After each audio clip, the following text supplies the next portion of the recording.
navigating to the new normal education, shifting to the different modalities of teaching and learning process. Adapting to the daily new setup had never been easy for this school year 2020-2021.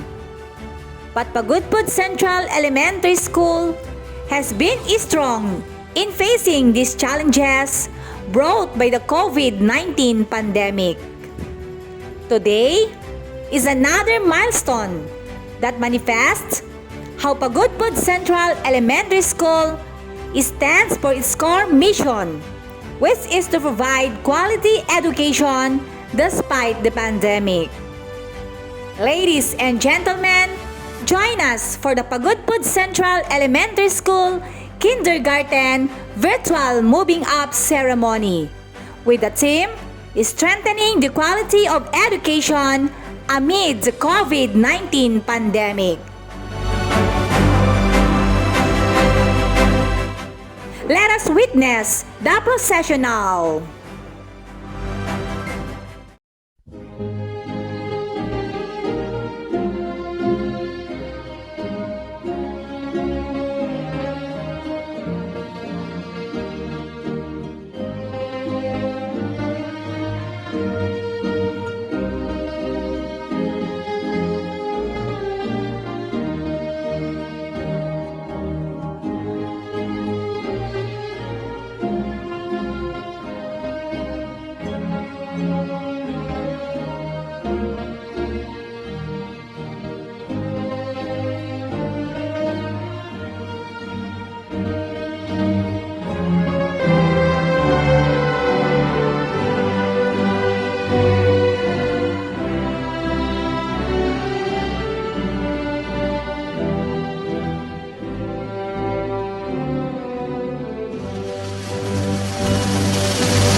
Yupo tayong lahat, ilagay ang kanang kamay sa ating dibdib at sabay-sabay nating awitin ang pambansang awit ng Pilipinas. Bayang magiliw, perlas ng silanganan, alab ng puso, sa dibdib mo'y buhay. Lupang hinirang, duyang ka ng magiting, sa manlulupi, di ka pasisiil, sa dagat at bundok, sa simoy at sa langit mong bughaw. May hirat ang tula at awit sa paglayang minamahal, ang kisap ng watawat mo'y tagumpay na nagniningning, ang bituin at araw niya kailan pa may di magdidilim. Lupa ng araw ng luwalhati pagsinta, buhay langit sa piling mo. Aming ligaya na pag may mga api, ang mamatay ng dahil sa'yo.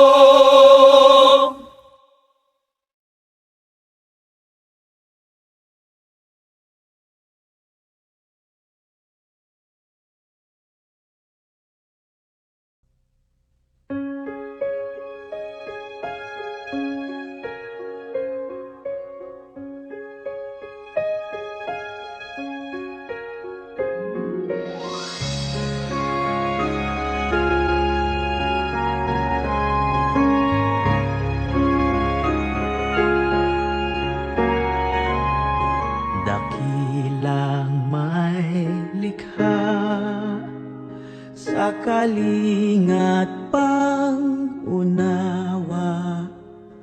mangyari ang iyong diwa sa langit at sa lupa. Bigyan mo ng sapat ang lahat sa araw-araw, turo ang magparaya gaya ng iyong gawa. Iadyan niyo kami sa pagmamataas upang magiwaksi ang lupit at dahas, at samahang lumikha ng pamayanan payapa sa kalikasan, kabuhayan, kakanyahan, paniniwala.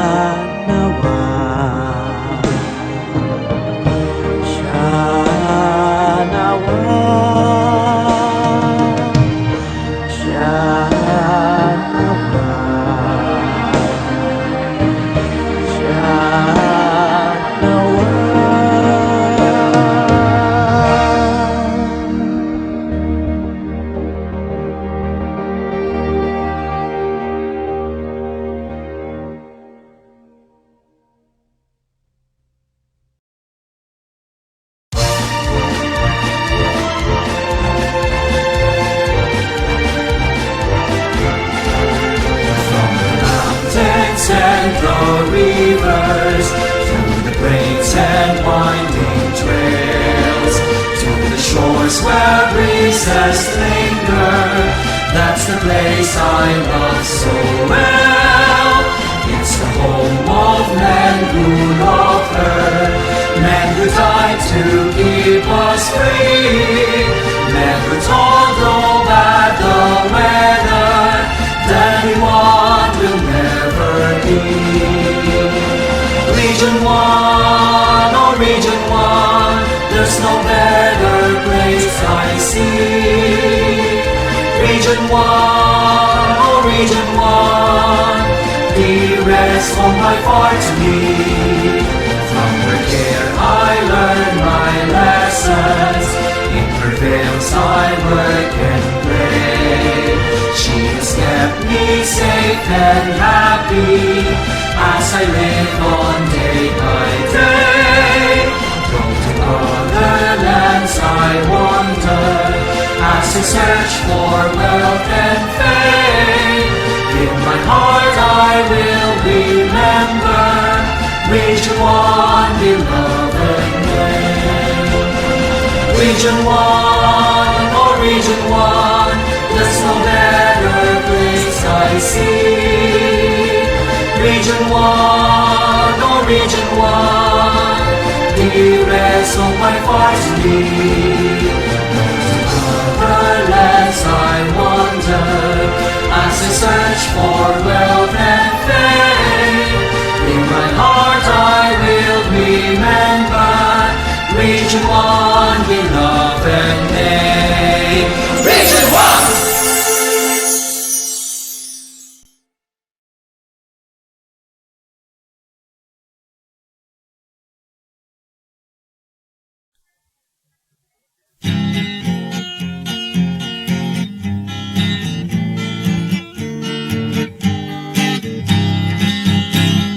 Probinsya Abalwarte, Sarikit ketika ilupuan, Inggit kasat kahiling, Pati Diyos kinalaburan.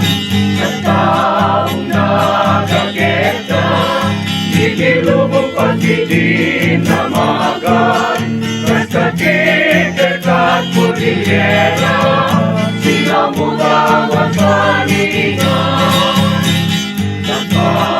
Aling na anak mo, di ba'y kustilgen mapagtalkan. Hindi turet di puso, kahagyan di puso adalan. Ikaw amin at kay kaysa, ang manalang di pagkayaatan. Dito sa bigyan kinamitin, Nagluwag bali na pagtandan. Itaas sa klulunod, Ikalor, Alwan, Pagilian, Nawan, Kenanton, Yuluna, Ikate, Aglipay, Kenablan. Temla tumapay naman, Yusin, Eskoda, anak mo, akalalatapan. Nagan mo rin kami waragawa, Itiyamin sa malubungan. Ika sa lulunod, Keayon, Sanuan, Pagilian, Nawan, Kenantonyo, Luna, Ikake, Aglipay, Kenablan. Kenda tumapay naman, Busken, Eskoda, anak mo at malalatakan. Yagan mo rin kami waragawa, Itiyamin sa malubungan. Ilongod Norte, Tampok Pakyanan, Ikatangkit, Kailupuan. Ilongod Norte, Tampok Pakyanan, Ikatangkit, Kailupuan.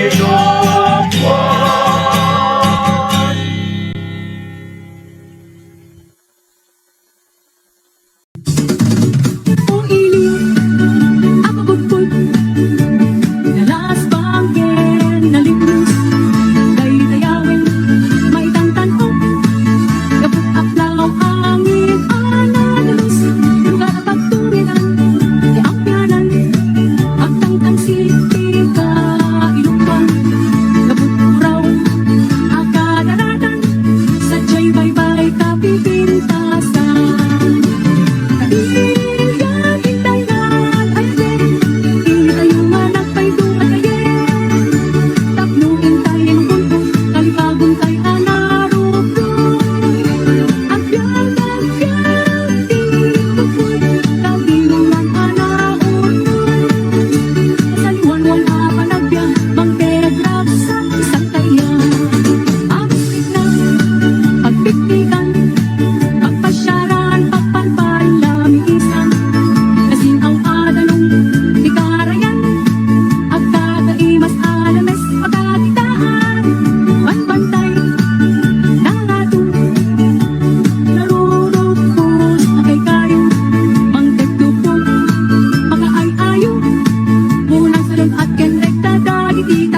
and gentlemen, the highlights of the virtual moving up ceremony. Mr. Richard C. Riveral, the school principal 2 of Pagudpud Central Elementary School, for the presentation of candidates for moving up. Dr. Epipanio G. Rico Jr., Public Schools District Supervisor, for the petition for confirmation. Dr. Joanne A. Corpus, CESO 5, the Schools Division Superintendent of the Schools Division of Ilocos Norte, for the confirmation of the candidates for moving up.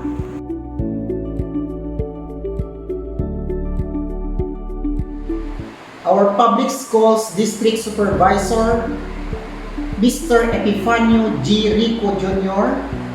Sir, in my capacity as the school principal 2 of the Pagudpud Central Elementary School, I have the honor to present to you the 59 candidates for moving up of Pagudpud Central Elementary School this school year 2020-2021, of which 34 are males and 25 are females.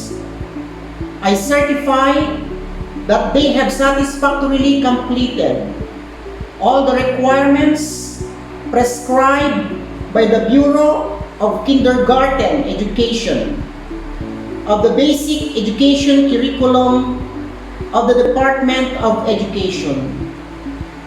I therefore recommend for the petition of their moving up this 16th day of July 2021. Sir. Dr. Joanne A. Corpus, CESO 5, Schools Division Superintendent, Schools Division of Ilocos Norte. Madam, upon the presentation and certification of the school head that these kindergarten pupils have satisfactorily completed all the requirements of the kindergarten curriculum of the Department of Education, in my capacity as the Public Schools District Supervisor, I hereby petition for the confirmation of their completion this day in the year of our Lord 2021 at Ilocos Norte, Philippines. By the authority vested in me by the Secretary of Education as the Schools Division Superintendent of the Schools Division of Ilocos Norte, enacting on the certification that you have successfully completed all the requirements of the K-12 curriculum, and upon the strong recommendation and petition of your school head for the confirmation of your graduation and or completion, I, Joanne A. Corpus, the Schools Division Superintendent of the Schools Division of Ilocos Norte, now confirm you graduates and or completers for the school year 2020-2021 with all the rights, honors, privileges, as well as duties and obligations thereto appertaining. Starting today, you are now eligible for admission to the next level of education. Congratulations and good luck.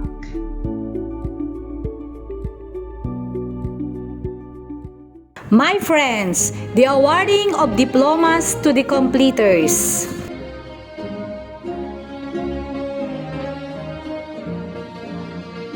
Abalos Jean Ruiz S. Abian Cyril Joyce A. Agkawili Mark Srinat B. Alawag Ven Mikel R. Alejandro Sian J. Marlek C. Arisabal Didrian Jamie T. Balinong Cassandra Samantha May A. Kalumpiano, Justin Dave P. Alventas, Sian Cyrus B. Corpus, Cyrene John Marie U. Cortez, Raymar C. Corameg, Janela Win. Dagdagan, Francis T. Dato, Nick Vin Cyrus J. Gali, Jassy Rain M. Hamuyot, Angelo D. Lopez, Prince Aaron B. Mamaluba, Adrian Jacob. Macho, Johanna Ace S. Palafox, Jasmine Kate Y. Palafox, Jonel Junior D. Paleracio, Leanil B. Pascual, Raislin N. Quemado, Shikaina Jero T. Ramirez, Mia Hart E. Salazar, Jaden Triel C. Sotelo, Prince Nathaniel E. Tabunes, Alden J. A. Tango, John Alden C. Agreda, Jeff Angelo C. Agreda, Renz Jake M. Alos, Wendell John V.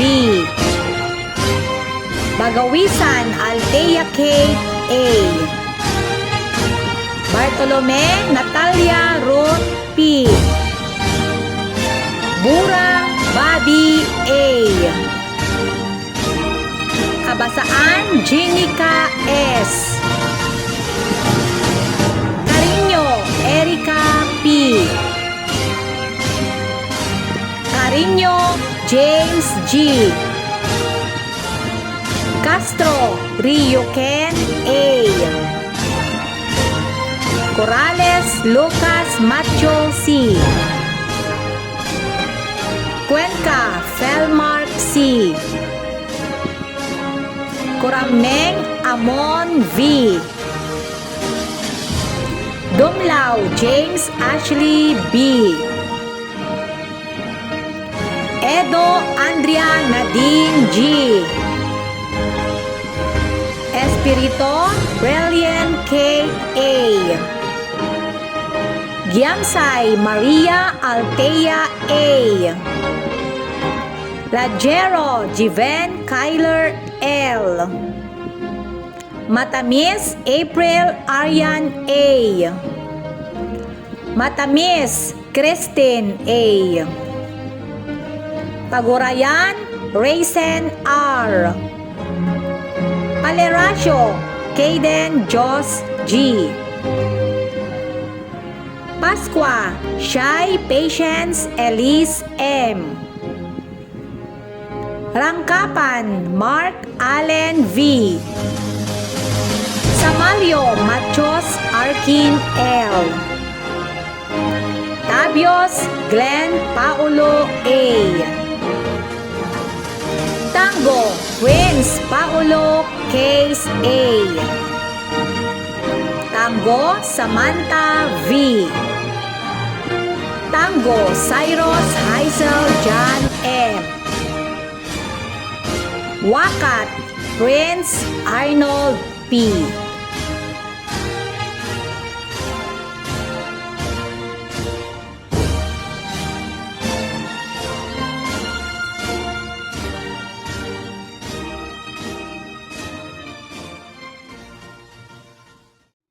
Respected local government officials, DepEd, Division Schools officials, Barangay and Parent Teachers Association officials, school heads, teachers, parents, stakeholders, learners, graduates and completers, guests, friends, ladies and gentlemen, a pleasant day to one and all. My warmest congratulations to all the members of Batch 2021. This school year will always be considered as the most challenging period in the history of the Department of Education. The COVID-19 pandemic has brought challenges in all the sectors around the world, and the field of education is no exemption. In order to provide and sustain our clarion call of promoting quality, relevant, and liberating education, despite all the adversities that we currently face, we have devised multiple ways so that learning still continues. We have experienced grueling transitions and birth pains, but we never surrendered because we are one team with one common dream. At first, the learning modalities that we have employed in the new normal have brought despair and distraction. But we have overcome these because of your dedication and determination. I feel delighted to congratulate you on this pivotal facet of your lives. After several months of enduring the struggles brought about by the global crisis in the educative process, you are now ready to ignite the torch of excellence, which you have earned through your incomparable patience and perseverance. Your teachers have provided you with the most fitting kind of instruction, which you need as you continue your quest for the fulfillment of your dreams. I congratulate them for serving as game changers in the new education landscape. From ordinary facilitators inside your classrooms, they eagerly transform themselves as module writers, online teachers, teacher broadcasters, and radio announcers to cater to your needs and interests while you are learning at home. I believe that every parent wants to invest the future of his or her children to the best school he or she knows. As such, my gratitude is offered to them because they have entrusted you, your early education, to the Schools Division of Ilocos Norte. Our battle against COVID-19 became easier because they are always there to serve as your shield, shelter, and strength. My sincerest appreciation is also given to the provincial government of Ilocos Norte and all the benevolent stakeholders for their incomparable support to the programs, projects, and activities of the Schools Division.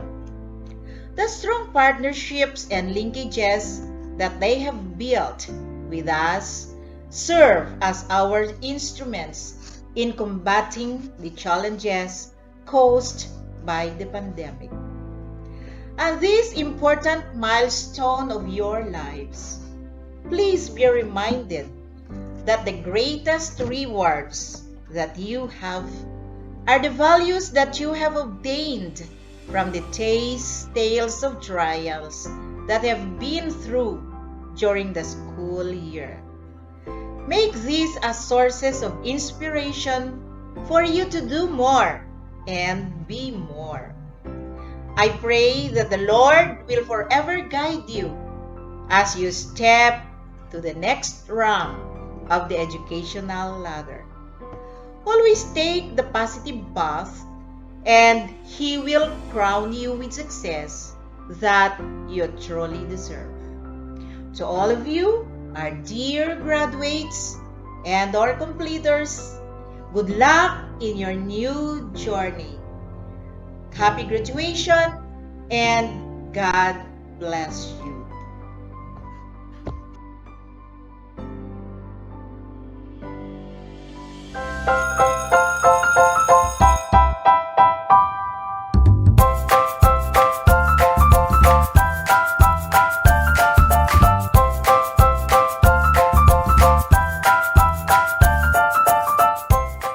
Good day to each and everyone who is attending virtually present at this time of our graduation ceremonies for our beloved and very precious graduates for the school year which ends at this time. First of all, I'd like to greet the parents and family members without whose sacrifices, whose reminders, and whose participation in the learning process for our graduates have resulted in this culmination program. This year, your role has changed drastically, where we've always believed that the matter of educating our children rests nearly exclusively on our teachers and our staff. This time, you parents, you family members, you who are in the households of our learners have expanded your role and contributed to this wonderful day wherein finally, our learners are graduating in this culmination exercise.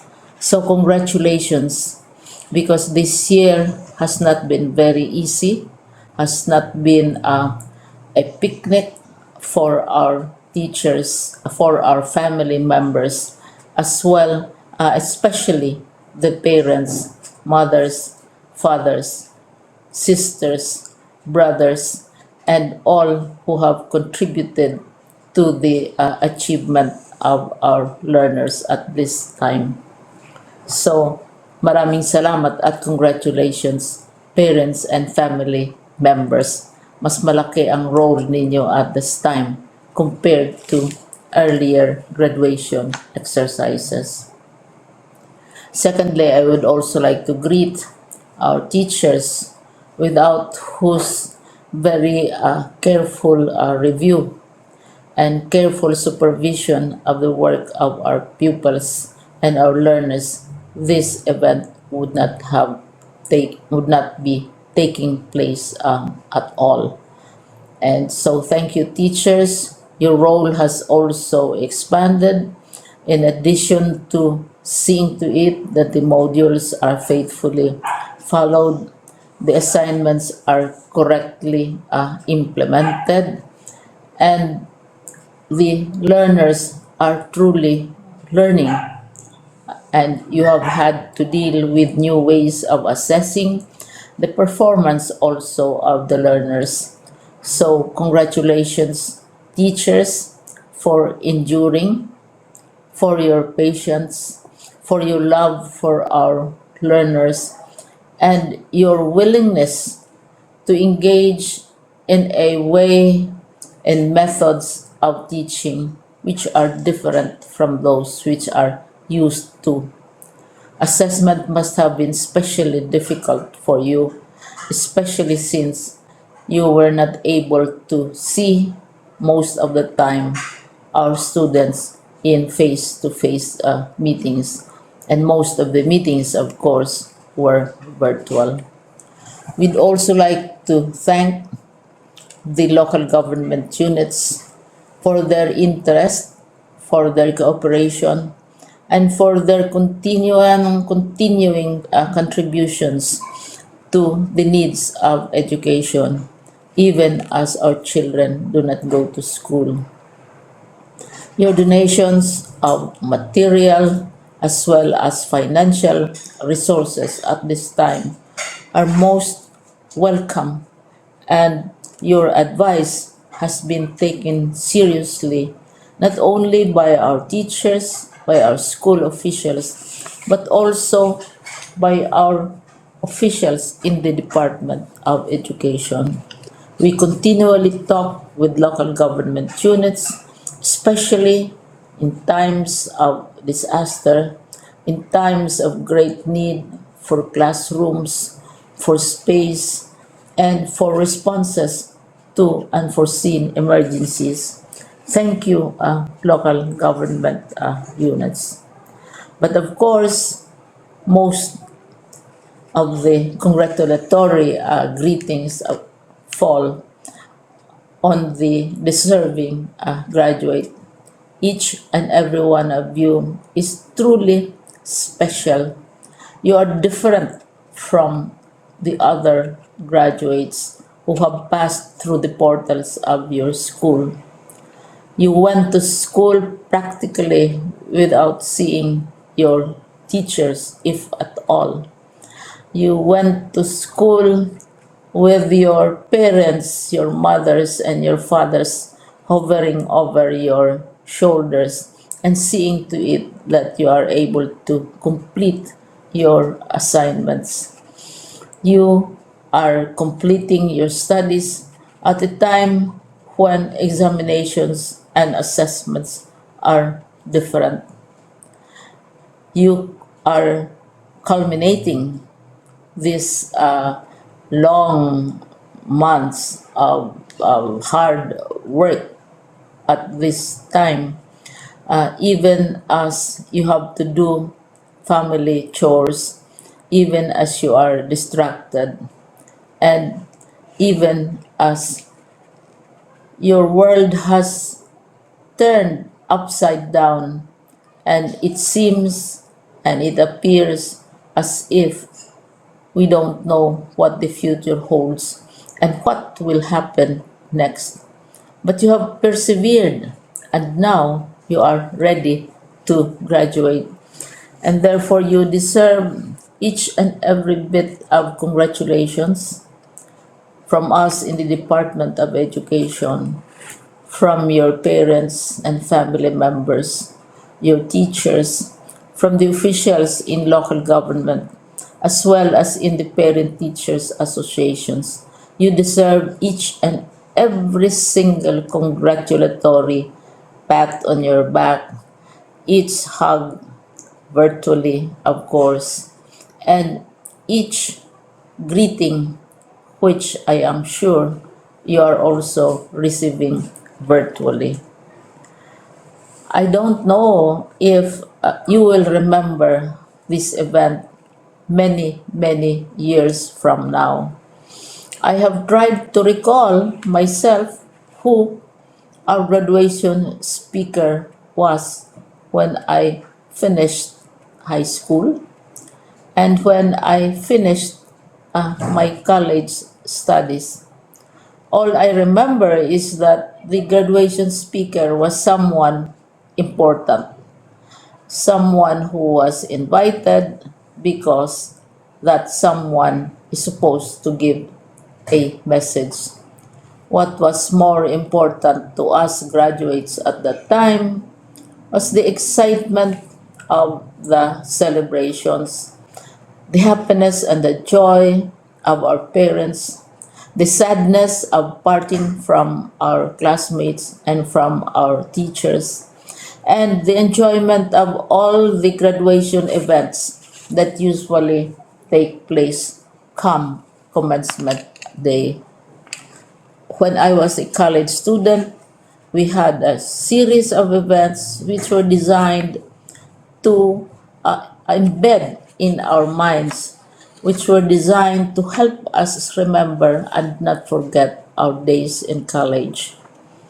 We would spend one whole day going around the campus, visiting the classrooms, saying goodbye to our teachers, and sharing memories. We would have bonfires to say goodbye to each other. We had baccalaureate services where we committed ourselves to God and we prayed for guidance when we go out into the world. So many celebrations, and the speaker, of course, is the least important and easily forgotten component of the graduation exercise. Nonetheless, I will exert all efforts to share with you what I see are things or issues which a graduate should remember and recall. I have said that you are very special. You are very different. You are pioneering. There has been no other class like your class. There has been no other graduate like you as a graduating student because you are the very first graduate of the blended learning response to education in the Philippines. And so you ask yourself, what awaits you in the world outside? You can either work because the kind of curriculum you survived and underwent as a student will enable you to go to work if you wish to go to work. Some of you will proceed to further studies, and this would be a wonderful thing because there are many opportunities for further expanding your knowledge, for further answering and looking for explanations of issues, events that make you curious, especially in science, in technology, and also in the arts. So you can work, you can go to further studies, and perhaps some of you will settle down, hopefully not too soon, so you can pursue what you really want to do. So today, this is why we call this exercise a commencement exercise. It's not the end of our studies. It's not the end of all our efforts with blended learning, with modules, with floods, with earthquakes, and of course with COVID. It's a commencement of doors opening to you. More doors will be opened because you are a graduate. You can work, you can proceed for further studies, you can help your parents, and you can perhaps look for opportunities to do what you have always wanted to do, whether at work, whether at advanced studies, whether at learning more in science and technology, in mathematics, and in the arts. All of these opportunities are available to you. More doors are being opened. I hope you will select the door which arouses your curiosity, the door which will help you know more about this world, and the door which will allow you to contribute to the development of our country and contribute whatever we can to solve our problems and our challenges. Congratulations once more to each and every one of you. Congratulations to you, parents and family members. Congratulations to you, teachers. When I was chair of the board of Silliman University, each time we had graduation ceremonies, during the baccalaureate and during commencement itself, I would cry. I would cry because you are sending out into the world a new batch of graduates, and we want to be sure that what is awaiting them is appropriate. We want to be sure that they are ready for what awaits them when they select which door to open. And so, we tell you, go out to the world, do whatever you want to do. God be with you, and be sure, be assured that all of us love each and every one of you. Congratulations.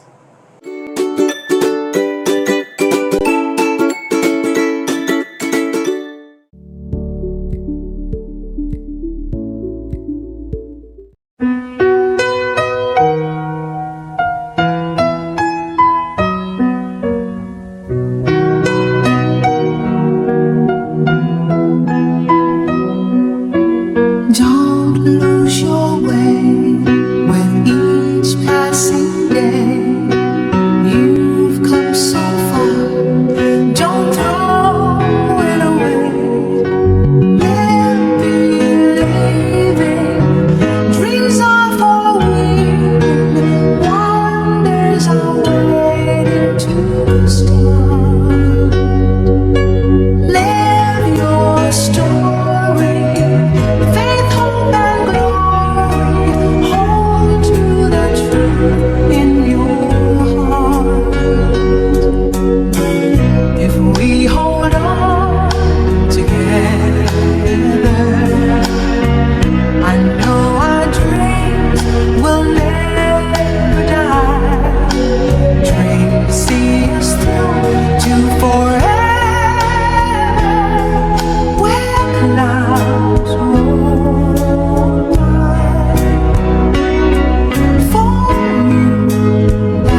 Congratulations, completers! Now, without a doubt that you were made for great things. Dream as one, believe as one, and achieve as one.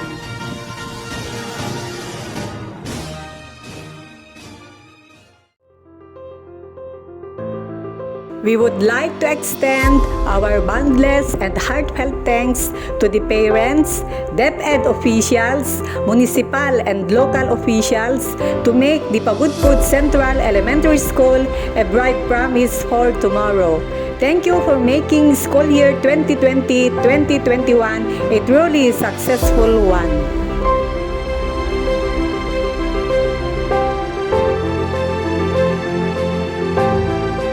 Thank you for watching with us.